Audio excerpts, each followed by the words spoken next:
Nasa 1 bilyong pisong halaga ng pondo ang inilaan ng Department of Budget and Management, katuwang ang Department of Interior and Local Government at iba pang mga ahensya ng pamahalaan upang mapabuti ang water supply system at sanitation services ng bansa. Yan ang ulat ni Jessie Atienza ng PTV Cebu.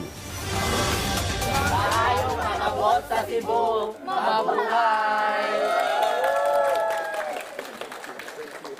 Sani-puwersang dumating sa lungsod ng Cebu ang dalawang cabinet secretary na sina DILG Secretary Benjamin Abalos Jr. at Department of Budget and Management Secretary Amena Pangandaman para sa formal na paglulunsad ng Support and Assistance Fund to Participatory Budgeting Program na nakatuon sa pagpapagawa o pagpapabuti ng mga water supply system sa 75 bayan sa bansa.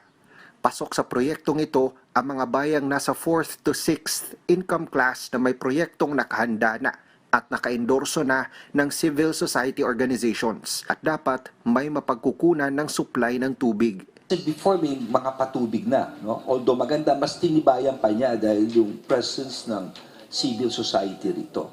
No? Pangalawa, at gusto kong emphasize to dahil kami ay nasa local government. Of course, lahat po ito ay dahil sa ating mahal na Pangulo sa Bagong Pilipinas program. Kaya nakakatuwa, sani-puwersa ang different departments. 1 bilyong pisong pondo ang inilaan ng DBM para sa programa. Ibig sabihin, lahat ng 75 bayan sa bansa ay mabibigyan ng tig 13 milyong pisong pondo.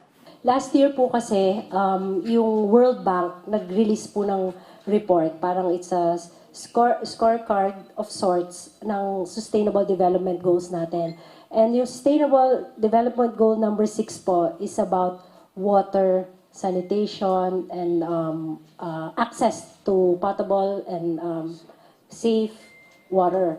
Tapos dun po, pinakita po niya yung gap na dapat mapunan natin bago po tayo umabot sa pasado na grade. Yung tayo po doon, parang red pa po tayo. Meaning marami pa pong lugar sa atin ang wala pang patubig or access sa water. Sa Central Visayas, 7 bayan ang mabibigyan ng pondo. Isa na ang bayan ng Larena sa probinsya ng Siquijor. Ay isang malaking tulong to sa atin, sa ating municipality, being a 5th class municipality.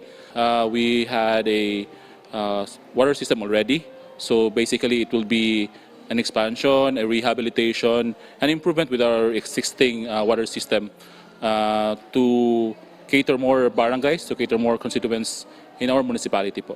Nakasaad din sa programa na dapat may patutupad at magagamit na ng taong bayan ang mga pinondohang water system sa Disyembre 2025. Mula sa PTV Cebu, Jessie Atienza para sa Pambansang TV sa Bagong Pilipinas.